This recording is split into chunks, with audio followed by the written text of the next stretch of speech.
So, what were there any particular? I think a couple of questions that in terms of the round. Then is that are there any particular highlights from that round? Like any particularly good shots, or and the second question is at what point did you? Because this is really important, I think. At what point did you really start to think, hang on a minute, I'm onto something, and how did you feel at that point? Well, I played pretty well on the front nine. I'm pretty sure I was 4 under my handicap. So I was kind of thinking to myself, if I finished 4 under or 5 under, I would have done pretty well. But then I had a birdie putt on 15 with a shot, so that was a net eagle.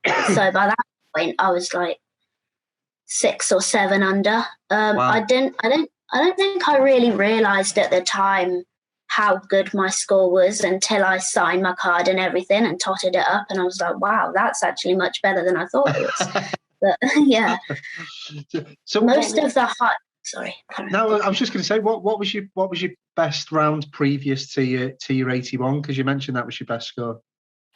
I played in a competition at Northampton, and I'm pretty sure I shot either 85 or 86. Okay. So it was quite a bit better than my previous best. Yeah.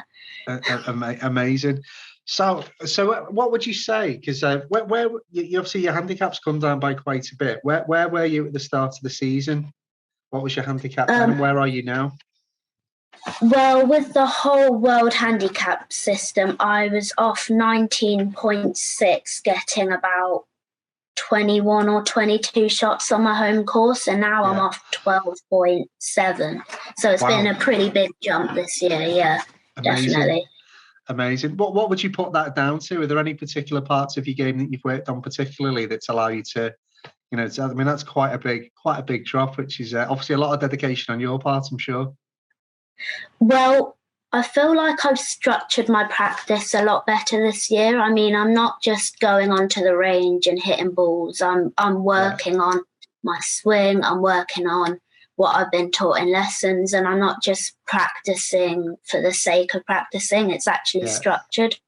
And I feel like, when I have structured my practice, it's really worked out on the course, and therefore shooting lower scores, which is, cuts your handicap. So fantastic. So things are coming together then in the world of Pembrose sport with regards to your game. Have you got what are your plans for winter? Do you tend to play a little bit more? Do you play much over the winter? I mean, obviously it depends, I'd imagine, where the course you play, I suppose, in terms of the condition of it. But what do you tend to do over winter? Well, our course, the junior section usually do 9-hole competitions, but I'm looking at kind of playing in some adult ones this year, because the adult ones are always 18 holes. But they're sometimes, obviously, when it gets wet and when it gets cold, the course isn't always in great condition. But I know this winter I'm really going to be working on, keeping the fundamentals, the basics, and working on strength, because at the minute I don't really hit it that far. Okay. What would you what would you max your driver out at the moment then? What sort of distances are you hitting?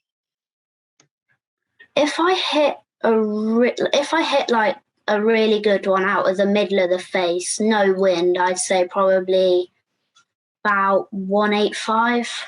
185, 190. Yeah, so that's decent. Do you tend to hit a lot of fairways then as well? I mean, are you fairly accurate off the tee? Oh yeah, I hit most fairways. Yeah. I bet you're like Isaac, aren't you? Like you might have seen some of the videos of Isaac, and honestly, if I could have his game off the tee, I feel like my handicap would come down, because he's so straight all of the time. It makes me sick. Yeah, absolutely. Amazing. So obviously busy winter ahead then in terms of developing your game.